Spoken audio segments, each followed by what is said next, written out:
Hola, ¿qué tal? Bienvenidos a este nuevo video, que es la segunda parte del video anterior, en los cuales estamos resolviendo diferentes tipos de ejercicios de calorimetría. La intención de estos videos es que en ninguno de estos se repita algún ejercicio parecido, que sean muy diferentes para que ustedes vean pues la gama de ejercicios que se pueden resolver dentro de este tema. Es muy vasto y yo puedo combinarlos como quiera, ¿no? Como se me vaya antojando. Entonces por eso que les iré subiendo estos videos que son sencillos, pero que al final les irá sirviendo de mucho para cuando ustedes resuelvan ejercicios posteriormente, pues ya hayan realizado ejercicios de todo tipo. Entonces, pues sin más que agregar, comenzamos.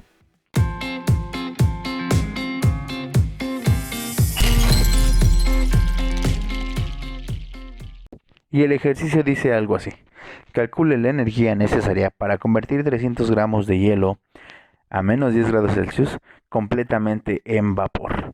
Considere que el calorímetro es adiabático y que la capacidad térmica específica del agua tiene un valor de 4.186 kJ sobre kilogramo grado Celsius. La capacidad térmica específica del hielo es 2.050 kJ sobre kilogramo grado Celsius. La entalpia de vaporización es 2257 kJ sobre kilogramo y la entalpia de fusión es 333.55 joules sobre gramo. Y bueno, como recuerdan, lo que tenemos que hacer es leerlo varias veces para comprender, y lo que me están pidiendo es calcular la energía necesaria para convertir pues este hielo que me están dando completamente en vapor. O sea, yo lo que tengo que hacer es convertirlo completamente en vapor. Es lo único que me interesa. Y bueno, pues me están dando varios datos que yo voy a anotar de este lado de aquí. Y son los siguientes: tenemos una masa del hielo de 0.3 kilogramos, tenemos una temperatura inicial del hielo de menos 10 grados Celsius, una capacidad térmica específica del agua de 4.186, la capacidad térmica específica del hielo de 2.05, la entalpia de vaporización de 2257 kJ sobre kilogramo y la entalpia de fusión, que es 333.55 joules sobre gramo. Estos son los datos que a mí me están dando. Y bueno, ¿cómo lo voy a resolver? Pues utilizando el análisis que siempre hacemos en calorimetría, que es el calor suministrado es igual a la sumatoria de calores. En ese caso sí tengo calor suministrado y pues obviamente puedo obtener la sumatoria de calores. Pero para esto pues como ya les dije en el anterior video, yo les recomiendo que ustedes entren a la curva de calentamiento del agua. En esta curva pues se les va a hacer un poquito más fácil el análisis de este ejercicio, porque pues a lo mejor como primerizos es un poco complicado ver, ¿no? O sea, qué tengo que hacer, o dónde voy a tener temperaturas, esto y lo otro. Es un poco complicado. Ya una vez que ya uno lo va repasando, pues muchas veces pues ya se hace pues bastante sencillo, pero al principio a lo mejor suele ser complicado. Es por eso que siempre les digo que recurran a su curva de calentamiento del agua. Y es por eso que la pongo aquí. Ok, tenemos esta curva de calentamiento. Lo que hago yo es poner mi punto en donde me encuentro inicialmente. ¿Y donde me encuentro inicialmente? Pues me están diciendo que es hielo a menos 10 grados Celsius. Entonces mi punto es este de aquí: hielo a menos 10 grados Celsius. Y de aquí yo le voy a empezar a suministrar calor, que va a provocar que pues el hielo aumente su temperatura. Después obviamente se haga líquido, vuelva a aumentar su temperatura y se haga completamente vapor. Entonces, pues digo, como primera parte, lo que va a pasar cuando yo empiece a suministrar calor es que este hielo se va a calentar. Ojo, no se va a derretir, se va a calentar. ¿Hasta qué punto? Hasta que yo llegue a 0 grados Celsius. Entonces, pues sí, esto es una elevación de la temperatura. Aquí vamos a aumentar la temperatura hasta que lleguemos a la temperatura de fusión. Una vez que llegamos a la temperatura de fusión, pues esta temperatura ya no va a cambiar. Y lo que va a pasar es que va a existir un cambio de fase, el cual va a ser este de aquí. Posteriormente, cuando ya se cambia totalmente de fase, pues vamos a tener nuevamente un aumento de la temperatura. ¿Hasta qué punto? Pues hasta la temperatura de ebullición. Cuando ya llego a la temperatura de ebullición, la temperatura se mantiene constante. Sin embargo, yo sigo suministrando calor hasta que el líquido se vuelva completamente vapor. ¿Y yo tengo que seguir subiendo? Pues no, porque me están pidiendo que completamente, o sea, que el hielo se haga completamente vapor. O sea, hasta este punto. Ya no necesito subir más. O sea, bueno, obviamente sí lo puedo hacer, pero el ejercicio ya no me lo pide. A mí me dice que se convierta totalmente en vapor. O sea, hasta aquí. Es lo único que yo quiero. Y entonces, pues decimos, pues mira, Aquí esto, pues al ser una diferencia en temperatura, yo tengo un calor sensible, que sería del hielo. Después voy a tener un cambio de fase, que sería pues un calor latente o el calor de fusión. Posteriormente tengo un nuevo aumento de temperatura, que sería el calor sensible del hielo que se transforma en agua, porque este hielo se va a transformar en agua. Entonces ya sería el calor sensible del hielo que se hizo agua, porque vamos a tomar en cuenta las propiedades ya de agua.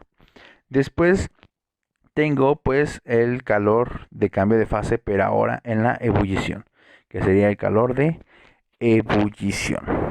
Y bueno, pues obviamente para sacar el calor suministrado, pues yo tendría que sumar este calor, más este calor, más este calor y más este calor. Y es lo que voy a hacer aquí. Yo pongo esa expresión que el calor suministrado es igual al calor sensible del hielo, más el calor de fusión, más el calor sensible del hielo que se transformó en agua, más el calor de ebullición.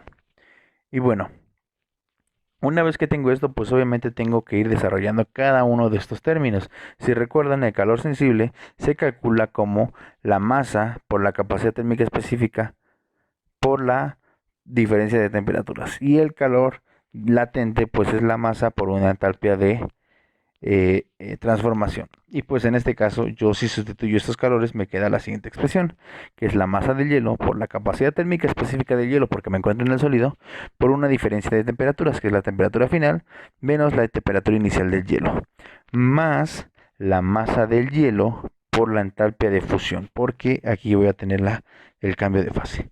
Luego esto va a ser más la masa del hielo por la capacidad térmica específica, pero en este caso del agua, porque ya se transforma en agua, o sea, ya no es hielo, sería agua, por la temperatura final del agua menos la temperatura inicial del agua, más la masa del hielo, porque sigue siendo la misma masa, por la entalpia de evaporización, porque yo ya lo quiero transformar en vapor. Bueno, una vez que ya tengo esto, pues digo, pues ahora tengo que analizar pues cuáles son esas temperaturas finales e iniciales, porque pues al menos no las conozco. Y bueno, para eso nos regresamos nuevamente a la curva de calentamiento del agua. Y digo, a ver, a ver, a ver, a ver. El hielo, ¿qué temperatura inicial tiene? Pues es la que me están dando, que es la de menos 10 grados Celsius. Aquí voy a empezar todo. Esa es la temperatura inicial. ¿Y cuál es la temperatura final del hielo? Dices, pues bueno, el hielo se va a calentar hasta acá, hasta 0 grados Celsius, y aquí va a cambiar de fase. Entonces, aquí yo ya voy a tener líquido. Yo ya voy a tener agua líquida. Aquí, hasta aquí llegó el hielo. Entonces, ¿cuál sería la temperatura final del hielo? Pues 0 grados Celsius. Y entonces llegamos a la temperatura final e inicial del agua. ¿Cuál sería la temperatura inicial del agua? Pues el agua va a empezar aquí. ¿Qué temperatura tiene? 0. La temperatura inicial del agua sería 0 porque estamos aquí, en este punto de aquí. Aquí es donde comienza ya el líquido, o sea, es totalmente líquido. Y comienza a calentarse ¿hasta qué punto? Hasta la temperatura de ebullición. Aquí obviamente va a empezar a cambiar de fase a vapor, pero el líquido hasta aquí llegó. Entonces, ¿cuál sería la temperatura final del líquido? Sería 100 grados Celsius. Y bueno, decimos, ya, entonces la temperatura final del hielo es 0 grados Celsius. La temperatura inicial del hielo que se transforma en agua, que sería la del agua, sería 0 grados Celsius, porque es aquí. Después, pues la temperatura final del hielo que se transforma en agua, o sea, del agua, sería 100 grados Celsius, porque va a llegar aquí nada más. Y ya, esto yo lo sustituyo para no confundirme. Digo, pues la temperatura final sabemos del hielo que es 0. La temperatura final del agua va a ser 100 porque va a llegar a la temperatura de ebullición. Y la temperatura inicial pues obviamente es 0 porque es de ahí donde empieza el agua. Y bueno, dices, bueno, pues ya está todo, creo, ¿no? Ya tenemos la masa del hielo, tenemos la capacidad térmica específica del hielo, tenemos la temperatura inicial del hielo. Obviamente la masa del hielo pues sí ya está aquí, ya no lo voy a mencionar. Tenemos la entalpia de fusión, tenemos la capacidad térmica específica del agua y la entalpia de vaporización. Entonces, pues no me queda más que sustituir. Y yo lo que hago, pues sí, sustituyo. Tengo la masa, que es 0.3, la capacidad térmica específica del hielo, que es 2.05. Tengan cuidado aquí, la temperatura inicial del hielo, ¿cuánto es? Menos 10. Este es el menos de la ecuación. Entonces yo tengo que poner menos 10. Tengan cuidado aquí en este punto, ¿eh? Si son negativas, tienen que meterlas tal cual negativo y esto pues es parte de la ecuación. Eso es esa parte. Entonces, al final lo que me queda es menos por menos más y esto se va a hacer más 10. ¿Vale? Entonces, ahí tengan mucho cuidado. Y ya, finalmente pues estudio todos los demás valores. En este caso decimos, oye, ¿y cómo es que sí me da joules? ¿Por qué me da joules? Y pues podemos hacer un análisis dimensional sencillo, ¿no? Un análisis de unidades. Decimos, bueno, las unidades de masa son kilogramos, las unidades de la capacidad térmica específica son kilojoules sobre kilogramo grados Celsius. Ah, sí, tiene razón. Y la de la temperatura es grados Celsius. Entonces, si se dan cuenta aquí, dices grados Celsius, se hacen 1, kilogramo y kilogramo se hacen 1, y al final lo que me queda es kilojoules. Ah, pues sí es cierto, sí tienes razón. Oye, pero ¿por qué aquí está cambio de grados Celsius? Ah, bueno, porque la capacidad térmica específica sale a partir de una diferencia de temperatura. Entonces, da igual si yo tengo diferencia de temperatura de grados Celsius y diferencia de temperatura de Kelvin. O sea, da lo mismo. ¿Vale? Acuérdense que la definición de capacidad térmica específica es la energía necesaria para elevar una unidad de temperatura a una unidad de masa. Entonces vamos a elevar y eso me provoca una diferencia. Entonces da igual si lo tengo en grados Celsius o lo tengo en Kelvin. Finalmente, para esta parte de aquí, tengo pues la masa que es kilogramo y kilojoules sobre kilogramos. Pero ustedes me dicen, oye, espérate, pero ¿cómo es que aquí tú tienes joule sobre gramo y acá tú tienes kilojoules sobre kilogramo? Ah, pues no importa, miren, si yo al momento de hacer el cambio digo, bueno, pues en kilojoules es igual a 1000 joules. Sí, ¿no? O sea, y lo pongo aquí abajo para que el joule se haga 1. Después acá deseamos la igualdad también, 1000 gramos es un kilogramo. Y lo pongo aquí arriba para que se cancele con ese gramo. Y al final lo que me queda es kilojoules sobre kilogramo, 1 entre 1, 1000 entre 1000. Pues esto me da igual, 333.55. Y en este caso me va a quedar ya kilojoules sobre kilogramo. Entonces el joule sobre gramo es igual a kilojoules sobre kilogramo. No pasa nada. Y finalmente lo que ya hago pues es ya tengo que el resultado me va a salir kilojoules. Simplemente tengo que meter todo esto a la calculadora y darme el resultado. Y el resultado de este ejercicio sería que el calor suministrado para que yo derrita 300 gramos de hielo a menos 10 grados Celsius es de 908.895 kilojoules. O sea, yo necesito suministrar esta energía en forma de calor para que este hielo se transforme completamente en vapor. Entonces pueden decir, ¿y qué tanto es 908 kilojoules? Pues sí es bastantito. Sí es bastantita energía la que yo tengo que suministrar para que este hielo se convierta en vapor.